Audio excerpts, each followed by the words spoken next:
గౌరవనీయులు వైఎస్ వివేకానంద రెడ్డి గారి హత్య, ఆ కేసు దేశాన్ని కుదించేసింది. ఏదైతే నిజం రావటం కంటే కూడా నిజాన్ని దాచిపెట్టడం కోసం ఎలా అల్లాలో అందరూ కూడా మనం చూపిస్తూ ఉన్నారు. అందరూ కూడా మనకి మొన్న ఉదయం మనం చూసాం, వారి యొక్క 7వ వర్ధంతి రోజున ఆ ఇంటి ఆడబడుచు, మనందరికి కూడా ఆడబడుచు లాంటి సునీతమ్మ గారు, ఆ వారి యొక్క ఆవేదన, తండ్రిని కోల్పోయిన బాధ, 7 సంవత్సరాల సుదీర్ఘమైనటువంటి ఆ పయనం, దాంట్లో ఆవిడ పడ్డ ఇబ్బందుల గురించి ఆవిడ కులంకుశంగా చెబితే, మాజీ ముఖ్యమంత్రి, ప్రతిపక్ష హోదా లేనటువంటి పార్టీకి నాయకుడు జగన్మోహన్ రెడ్డి స్పందించకుండా, అతను ఎవరైతే ముఖ్య అనుమానితుడున్నాడో ఈ హత్యలో, అతనితో ప్రెస్ మీట్ పెట్టించి మళ్ళా ఈరోజు, అంటే ఏది కూడా వీళ్ళు ఎప్పుడు కూడా నిజాలు చెప్పరు. అబద్ధాల పునాదులను పుట్టినటువంటి పార్టీ, అబద్ధాలు చెబుతూ జీవిస్తున్నటువంటి పార్టీ, సొంత బాబాయ్ అంత క్రూరంగా హత్యకు గురైన విషయం తెలిసి ఆ రోజున ఎన్ని రకాలుగా మార్చారో మాటలు మనం అందరం కూడా చూసాం. ఫస్ట్ ఏమో జరిగిన రోజు మాత్రం హత్య మార్చి 15వ తేదీ ఉదయం ఏమని చెప్పారు, గుండెపోటు అని చెప్పారు. కానీ మనకి క్లియర్ కట్గా ఉదయాన్నే ఎవరు ఫోన్ చేసి చెప్పారు, ఎన్నింటికి చెప్పారు, తాతయ్య నోమోర్ అని చెప్పి బాబాయ్ నోమోర్ అని చెప్పేసి ఎవరు చెప్పారని మరి గూగుల్ టేక్అవుట్లో క్లియర్గా ఉంది. దాని తర్వాత గుండెపోటు కాదు, రక్తపు వాంతులు అన్నారు. దాని తర్వాత కాదు గొడ్డలతో హత్య చేశారు అన్నారు. దాని తర్వాత పొద్దున్నే వాళ్ళ పేపర్లో నారాసుర రక్త చరిత్ర, అంటే ఎంత చిల్లరగా సొంత బాబాయిని హత్య చేసిన వారిని పట్టుకోవడానికి ప్రయత్నించకుండా వారిని కాపాడటం. ఎందుకు చెప్తా ఉన్నా అంటే, నిన్న ఎవరైతే ఎంపీ గారు పెట్టారో వారు ఎంపీ హోదాలో ఉండి ఆ రోజు రక్తపు మడగలు ఏదైతే ఉన్నాయో అది తొడకూడదని చెప్పి గుర్తులేదా అని అడుగుతా ఉన్నా. ముందు అతను ఈ యొక్క జగన్మోహన్ రెడ్డి గారి యొక్క ఆడబడుచు హేళన చేసే ముందు అసలు ఎంపీ హోదాలో ఉన్న అతను అక్కడ హత్య జరిగి ఉంది, అక్కడ రక్తపు మడుగులు మన ఉన్నటువంటి పరిస్థితులన్నీ కూడా ఎక్కడ కూడా మార్చకూడదు, తొడవకూడదు అని తెలియదా అని అడుగుతా ఉన్నాను. అదే ఆ గంగిరెడ్డి వాళ్ళ ఆసుపత్రి నుంచి వచ్చినటువంటి వాళ్ళ కుట్లు, అంటే ఇతని ప్రమేయం కూడా ఉంది కదా. అతను మళ్ళీ నిన్న ప్రెస్ మీట్ పెట్టి మాట్లాడతాడు. జగన్మోహన్ రెడ్డి గారు ఎప్పుడో 15 రోజులకో 20 రోజులకో ఇతర రాష్ట్రాల నుంచి వచ్చి సుదీర్ఘంగా 3 గంటలు మాట్లాడుతున్నాడు. ఈరోజు ఈ మధ్యలో ఏం చెప్పాలో తెలియకుండా అన్ని అబద్ధాలు. ఈ యొక్క బాబాయ్ హత్య నిజాలని బయట పెట్టడం బాధ్యత కాదా నేను అడుగుతా ఉన్నాను. ఎందుకంటే ఆ రోజు మనం చూసాం, ఎన్నో వీడియోలు ఉన్నాయి, మేము చూపిస్తాం వీడియోస్ కూడా. ఎందుకంటే బెంగళూరులో ఏదో ఆస్తి తగాదా కోసం గొడవైంది, లేకపోతే మనకి అక్రమ సంబంధాల మూలంగా అయ్యింది, ఎవరైతే ఒక బాధితున్నారు సునీల్ యాదవ్, వాళ్ళ తల్లితో సంబంధం ఉందని చెప్పారు. అంటే ఇలాంటి రకరకాల ఇవి వచ్చినాయి. దాని తర్వాత 5 సంవత్సరాలు మీరు ముఖ్యమంత్రిగా ఉన్నారు.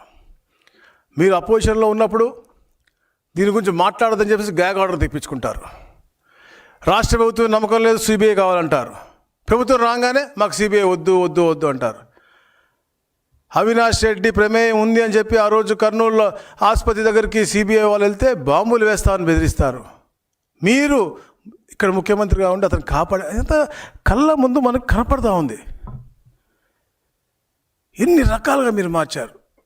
వివాహిత సంబంధాలు అన్నారు, 2వ వివాహం అన్నారు, ఆస్తి అన్నారు, ఇప్పుడు వాళ్ళ బిడ్డ మీద అల్లుడి మీద అంటున్నారు. అంటే మీ బాధ్యత, అంటే మీకు ప్రజల మీద ప్రేమ లేదు.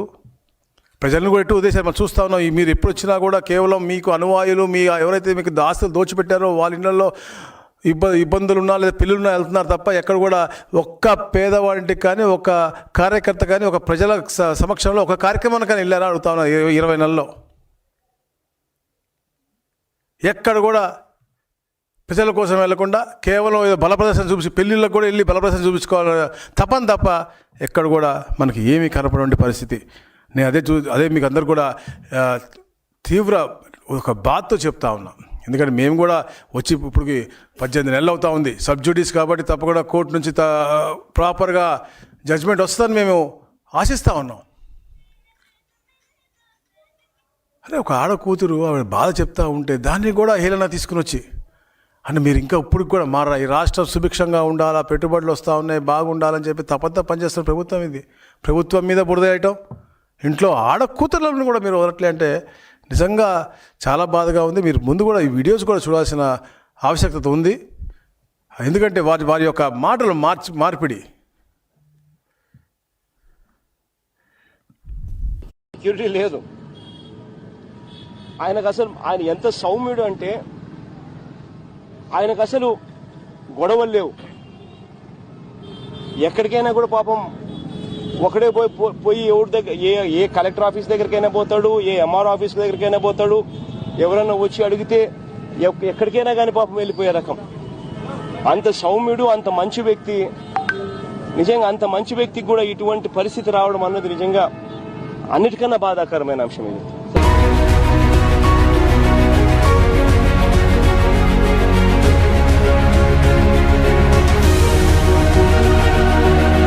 వివేకం సారు చాలా స్పష్టంగా 2010 సంవత్సరంలోనే ఆయన పేరు కూడా షేక్ మొహమ్మద్ అక్బర్గా పేరు కూడా మార్చుకొని పెళ్లి చేసుకొని రెండో భార్యతో ఒక బిడ్డను కూడా షహన్ షా అనే ఒక బిడ్డను కూడా కనడము, కొడుకును కూడా కనడము. ఈ సెకండ్ వైఫ్ కోణాన్ని ఆమెకు ఆ బిడ్డకు ఆయన ఆస్తి రాసి ఇవ్వాలనుకున్న కోణాన్ని, ఇంట్లో దొరికిన స్టాంప్ పేపర్స్ను, నోటరైజ్డ్ విల్స్ను ఇవన్నీ కూడా పక్కదారి పట్టించారు. సునీత, వివేక రెండో భార్యకు మధ్య విభేదాలున్నాయన్న అవినాష్ రెడ్డి, వివేక తన రెండో భార్యతో ఆర్థికంగా పాలు పంచుకుంటున్నారని సునీత కక్షగట్టిందని బెయిల్ పిటిషన్లో పేర్కొన్నారు. వివేక కుమార్తె సునీత సిబిఐ చంద్రబాబుతో కుట్ర పన్ని తనను తన కుటుంబాన్ని దెబ్బతీయడానికి ప్లాన్ చేశారని స్పష్టం చేశారు. ఒక కీలకమైనటువంటి అంశం, వివేకానందరెడ్డి హత్య కేసులో నిందితులుగా ఉన్న వాళ్ళ కుటుంబీకులతో వివేకానందరెడ్డి అక్రమ సంబంధం పెట్టుకున్నాడు. అంటే వివాహితర సంబంధాలు పెట్టుకున్నాడు. కాబట్టి వాళ్ళందరూ కలిసి ఈ సునీతతో గాని వాళ్ళతో ఎవరైతే ఉన్నారో వాళ్ళతో కొల్లుడై వాళ్ళు ఈ హత్య చేశారనేటువంటి అంశాన్ని కూడా వాళ్ళు అందులో ప్రధానంగా ప్రస్తావించినటువంటి అంశం ఉంది. కాబట్టి వివేకాకు మహిళలతో ఉన్న సంబంధాలే హత్యకు దారి తీశాయన్నారు. ఏటు సునీల్ యాదవ్ తల్లితో పాటు ఉమాశంకర్ రెడ్డి భార్యతో వివేకాకు సంబంధం ఉందని పిటిషన్లో ఆరోపించారు. నిందితులతో వివేక డైమండ్స్ వ్యాపారం చేశారని కూడా పేర్కొన్నారు. వివేకానంద రెడ్డి గారి కుమార్తె సునీతమ్మ, అల్లుడు రాజశేఖర రెడ్డి గారివి బయటకు వచ్చాక వాళ్ళు ఎలాంటి ఇది లేకుండా అవినాష్ రెడ్డి వైపు వేలు చూపుతూ ఆరోపణ చేసిన తర్వాత ఇది వ్యక్తిగతమైందని అనుకునే అవకాశం కనిపించట్లేదు. అందుకోసమని ఇది ఈ యొక్క జగన్నాటకాల యొక్క జర్నీ.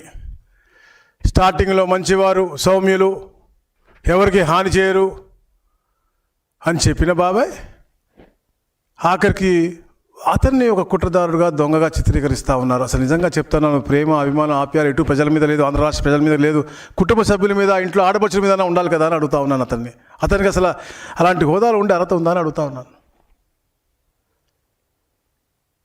మీరే అన్నారు అన్ని విషయాల్లో కూడా. ఇదే అవినాష్ రెడ్డి ఆ ఎంపీ హోదాలో ఉండి అసలు అక్కడ ఉండి ఇలాంటి గొడవ జరిగి హత్య జరిగితే పోలీస్ స్టేషన్కి ఫోన్ చేసి చెప్పాలి అని ఇంగిత జ్ఞానం కూడా లేదా అని అడుగుతా ఉన్నాను. ఎన్ని దాసి రక్తం అంతా తుడిసి కుట్లు వేసి మీరే మీ ఆసుపత్రి స్టాఫులతో, గంగిరెడ్డి వాళ్ళ ఆసుపత్రి స్టాఫ్, మీ బంధువులతో, గంగిరెడ్డి గారు అంటే జగన్మోహన్ రెడ్డి గారు మాంగారే కదా, వాళ్ళందరూ అక్కడ ఉన్నారు ఆ సమయంలో. గూగుల్ టేక్అవుట్లో క్లియర్ కట్గా మనకి ప్రూవ్ అయినాయి. దాని మీద మనం మాట్లాడాల్సింది పోయి ఏం జరిగిందని నిజ నిర్ధారణ చేయాల్సింది పోయి, ప్రజలు నిజంగా చైతన్యవంతులు తెలుసు కాబట్టే మొన్న మీకు 11 ఇచ్చారు. అది గుర్తుపెట్టుకోవాలి.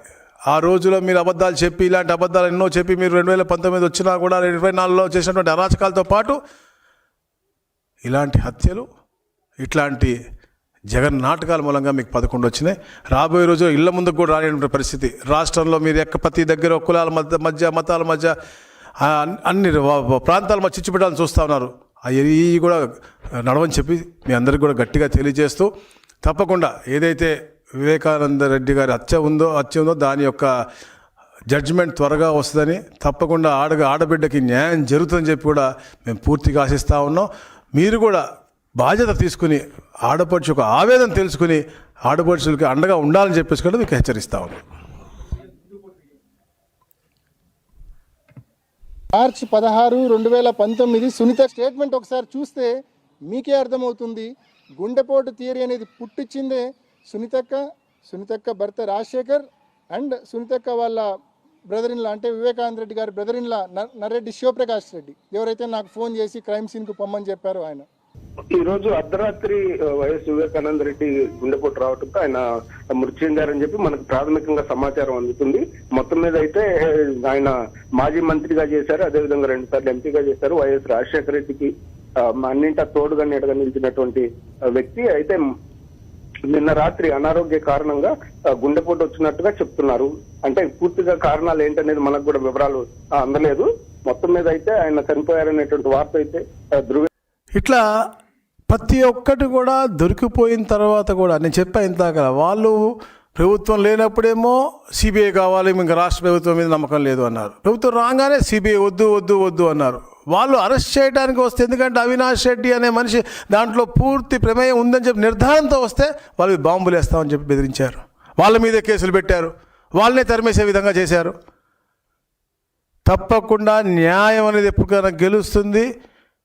అలాగే ఏదైతే మీరు ఒక ఆడబిడ్డని ఇంత హేళనగా, ఇంత నీచంగా, ఇంత బాధ కలిగే విధంగా మీరు ప్రవర్తించారో నిజంగా ఎవరు కూడా మిమ్మల్ని మహిళా లోకం ముందుగా క్షమించదని చెప్పేసి కూడా మీ అందరికీ నేను దీని ద్వారా తెలియజేస్తా ఉన్నాను. Thank you.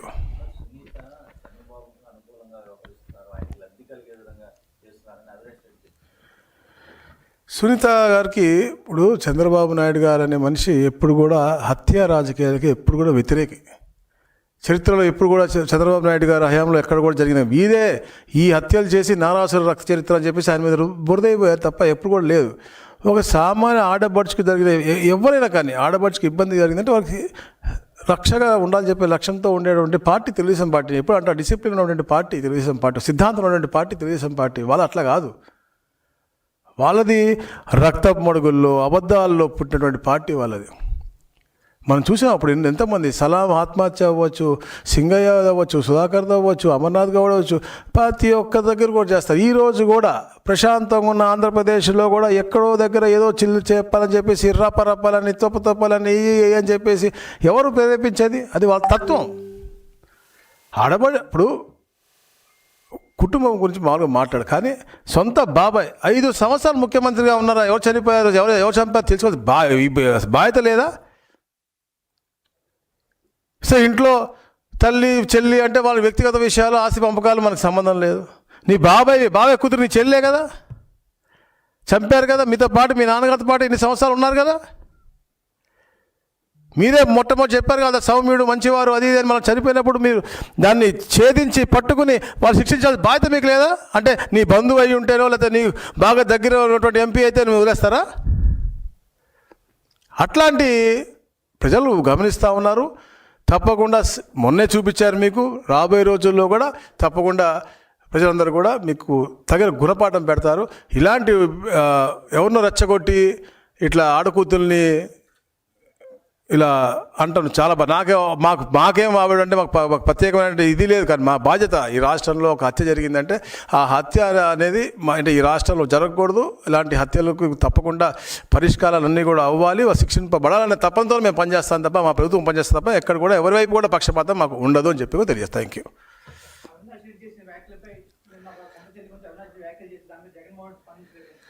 నేను అదే చెప్తా ఉన్నాను.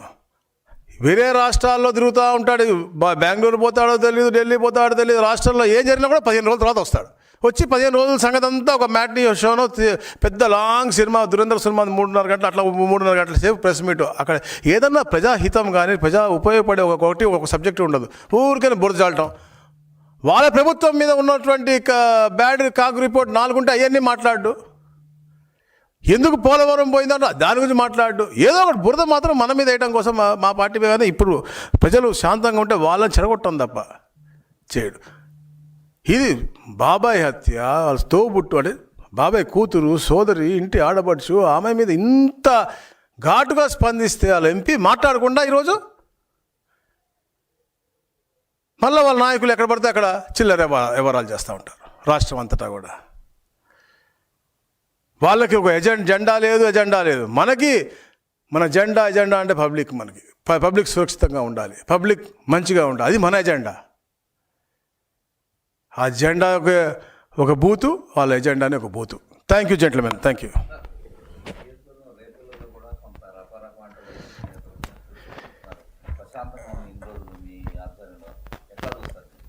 మేము ఇక్కడ రాష్ట్రం అవ్వచ్చు, రేపల్లి వచ్చి అసలు రేపల్లి గురించి మాకు, ఎందుకంటే అక్కడ చిల్లర వ్యవహారం అంతా కూడా ఎవరో కొత్తగా వస్తారు పిల్లలు. మాదంతా ప్రశాంతమైన వాతావరణం. అక్కడ ఎలాంటి అరాచకం జరిగినా కానీ, అక్కడ ఎలాంటి రౌడీజం కోసం ఎవరన్నా ప్రేరేపిస్తే ఉంటే తప్పు చూసుకుంటూ ఊరుకునేది లేదు. చట్టం వాళ్ళు పనిచేస్తుంది అంతే. ఈ యొక్క వైసీపీ గుండాలు ఈ రాష్ట్రంలో ఎక్కడ ఎలాంటి చిల్లర వ్యవహారాలు చేసినా కూడా ఎక్కడ కూడా ఉపేక్షించేది లేదు. ఇలాంటి ప్రేరేపించేది, రెచ్చగొట్టే తత్వం వాళ్ళు మానుకుంటే మంచిది. ఎక్కడన్నా మానుకోకపోతే చట్టపరంగా వారి మీద తప్పకుండా యాక్షన్ ఉంటుంది. Thank you very much.